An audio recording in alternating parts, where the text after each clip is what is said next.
Halo pemirsa, seorang anggota DPRD Kabupaten Lebak, Banten diduga menganiaya istri-istrinya hingga terluka. Korban dianiaya setelah memergoki suaminya video call dengan wanita lain. Saya Rizky Hasan, kita berjumpa kembali dalam program Cerita Kriminal. Bersama kita akan mengungkap dunia kejahatan dengan berbagai laporan kriminal dalam Sergap. 819 jajaran Polri hingga saat ini aman terkendali. 86 seluruh jajaran Polda mengingat Timur okupasi ke-65%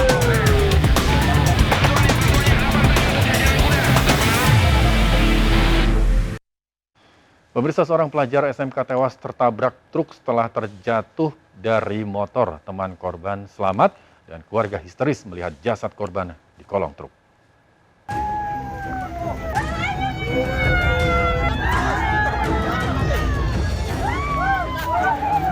Tangis histeris keluarga terjadi begitu mengetahui anak mereka yang merupakan siswa SMK Negeri 2 Palopo tewas tertabrak truk di Kota Palopo, Sulawesi Selatan. Jasad korban tergeletak di kolong truk. Sementara temannya yang ada di boncengan selamat setelah terlempar keluar dari badan jalan. Kecelakaan berawal saat kedua korban terjatuh dari sepeda motor naas dari arah berlawanan melaju truk bermuatan tanah. Sang sopir tak mampu mengendalikan laju truk dan menabrak korban. Polisi yang melakukan penyelidikan mengamankan sopir dan truknya serta sepeda motor korban sebagai barang bukti.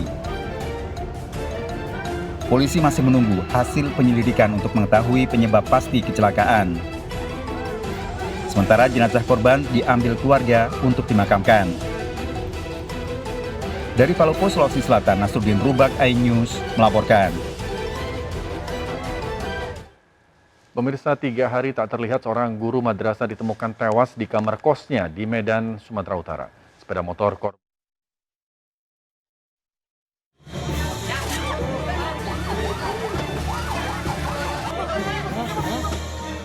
Warga dikejutkan dengan tewasnya M. Ilyas, seorang guru madrasah di kamar kosnya di Jalan Eka Warni, Medan, Sumatera Utara. Jasad korban pertama kali diketahui teman-teman korban. Beberapa kali dipanggil namun kamar kontrakan tidak dibuka. Merasa curiga, teman-teman korban menemui pemilik kontrakan dan kepala lingkungan. Dari dalam kamar korban yang diduga sudah tewas beberapa hari lalu tercium aroma tidak sedap. Terus katanya sudah 3 hari pintu kosnya ini tidak tertutup dan orang nggak pernah keluar. Jadi warga bilang sama saya untuk mendobrak pintu atau membuka, mengawasinya ya kan. Petugas yang melakukan olah TKP menemukan sejumlah luka di bagian kepala dan tangan korban. Pada dinding dan lantai kontrakan juga ditemukan bercak darah. Tak hanya itu, sepeda motor metik milik korban juga hilang. Belum ditemukan, nanti kita lakukan penyelidikan juga apakah ada kaitan dengan sepeda motor yang hilang tersebut dengan kejadian ini. Kalau saat sekarang ini karena korbannya pun ditemukan dalam keadaan bungsu, nanti kita lihat hasil daripada otopsi lah ya. Kasus ini dalam penyelidikan polisi.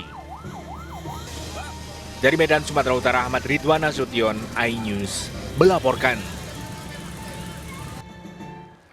Seorang wanita tamu hotel ditemukan tewas di kamar mandi hotel di Cilandak, Jakarta Selatan. Didapati sejumlah luka memar di tubuh korban. Dari rekaman CCTV, polisi menangkap seorang pria terduga pelaku pembunuhan.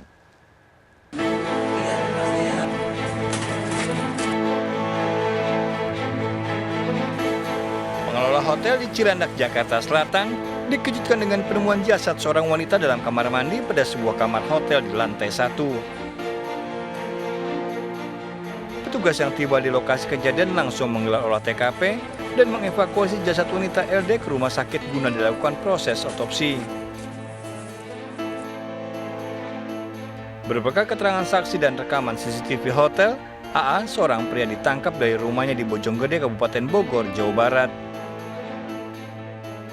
Hasil otopsi menunjukkan pada jasad korban banyak ditemukan beberapa luka memar di pundak dan bahu. Dari hasil olah TKP dan pembentukan tim tersebut, kemudian kita menemukan terduga dari pelaku pembunuhan tersebut. Sekitar pukul 11 kita mulai melakukan pengejaran dan akhirnya sekira pukul 1 ya, tanggal 5 September 2021 kita berhasil melakukan penangkapan terhadap seseorang. Terduga pelaku masih menjalani pemeriksaan secara intensif. Dari Jakarta, Helmi Sayengbati melaporkan. Pemirsa, wanita yang dibunuh suami di Banjarnegara, Jawa Tengah ternyata memiliki pria idaman lain. Pelaku terbakar cemburu, merencanakan pembunuhan setelah membaca chattingan korban dengan seorang pria. Pelaku ditangkap polisi setelah hampir sepekan kabur.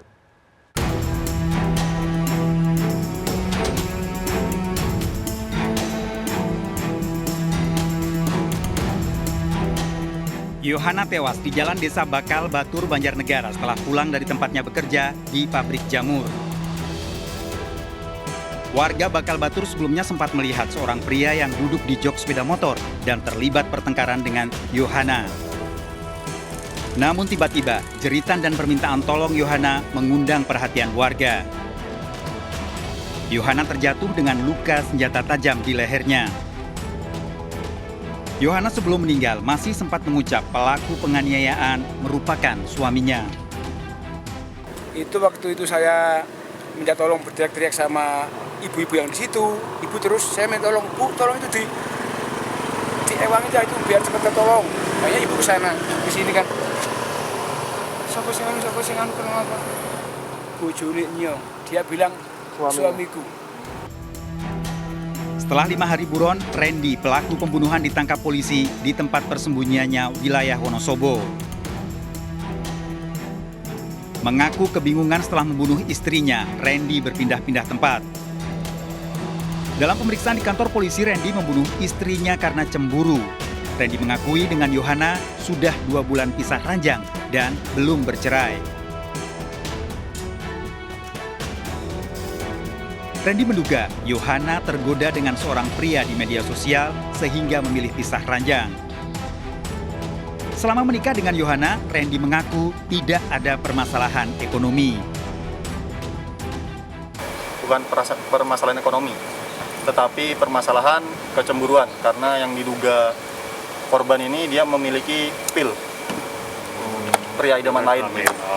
Jadi yang bersangkutan korban ini masih status masih bersama ada suami, tetapi karena pisah ranjang ada lelaki inisial Y itu mendekati korban dan melakukan chattingan di akun Facebooknya.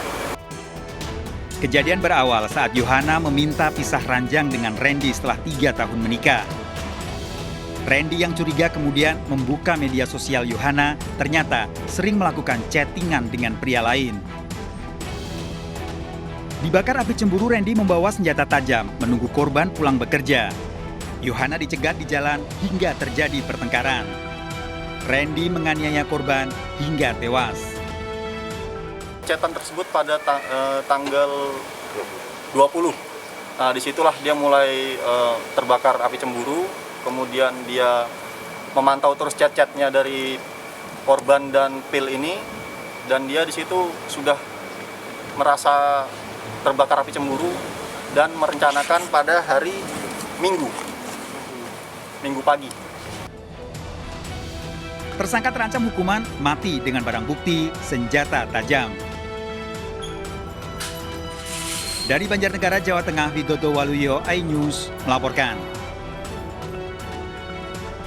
Seorang anggota DPRD Kabupaten Lebak, Banten diduga menganiaya istri sirinya. Pelaku memukul, mencekik istrinya hingga korban terluka. Penganiayaan terjadi setelah korban memergoki suaminya video call dengan wanita lain.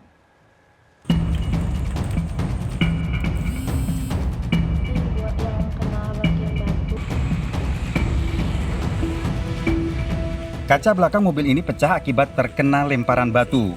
Naas, batu juga mengenai kepala korban pengemudi mobil hingga terluka dan mendapat 3 jahitan. Ironis, pelaku penganiayaan tak lain suami siri korban yang merupakan anggota DPRD Lebak.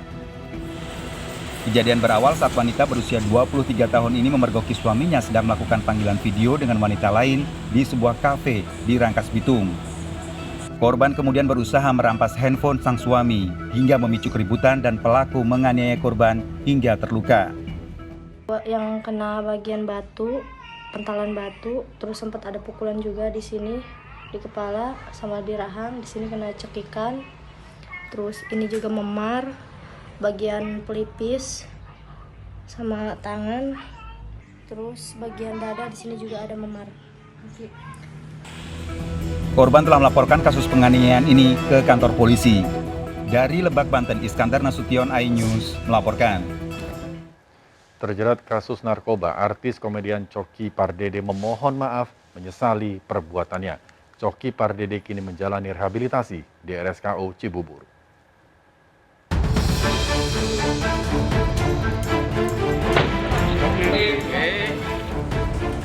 Saya pertama-tama pengen minta maaf ke keluarga, terutama ayah dan ibu, dan juga minta maaf selanjutnya kepada manajemen, karena memang ini langsung berinteraksi kepada pekerjaan saya, dan juga ingin meminta maaf kepada orang-orang yang menikmati karya saya.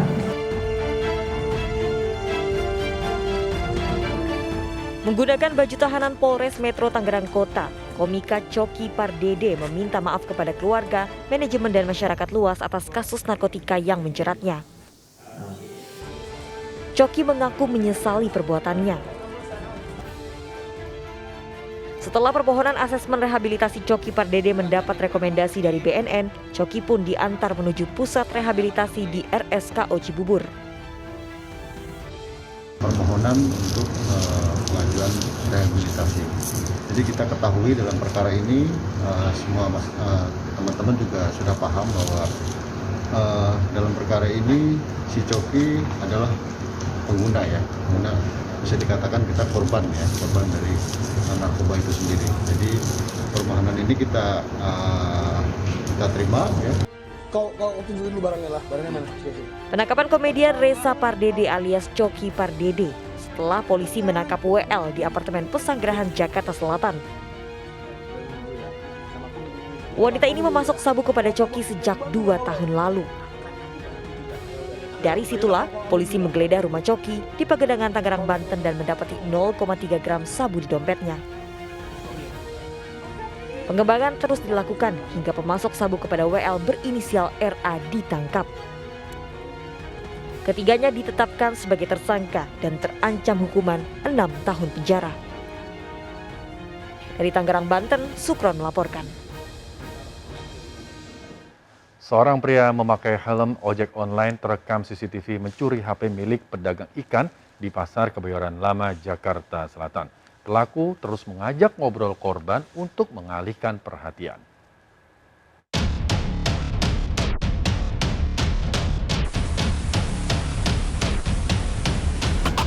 Pria pelaku pencurian ini mengenakan helm ojek online terekam CCTV memasuki lapak pedagang ikan di Pasar Kebayoran Lama, Jakarta Selatan. Pelaku mendatangi penjual ikan sendirian dan nekat beraksi saat situasi pasar ramai pembeli. Untuk mengalihkan perhatian korban, pelaku terus mengajak ngobrol sambil memilih ikan yang akan dibeli. Saat korban lengah, pelaku menggasak handphone yang ditaruh di atas rak. Masuk ya niatnya mau beli ikan, yang mungkin ya sampai langsung ambil aja bang. Itu pelaku itu beli atau hanya lihat ikan bang? Ya beli ikan bang. Korban alami kerugian jutaan rupiah. Dari Jakarta Selatan, Kenny Helgi Sejambati melaporkan. 2 anak menjadi tumbal ilmu hitam pesugihan orang tuanya di Goa, Sulawesi Selatan. Seorang anak tewas, seorang lainnya nyaris buta. Informasi selengkapnya akan hadir untuk Anda. Jangan kemana-mana, tetaplah bersama Sergap.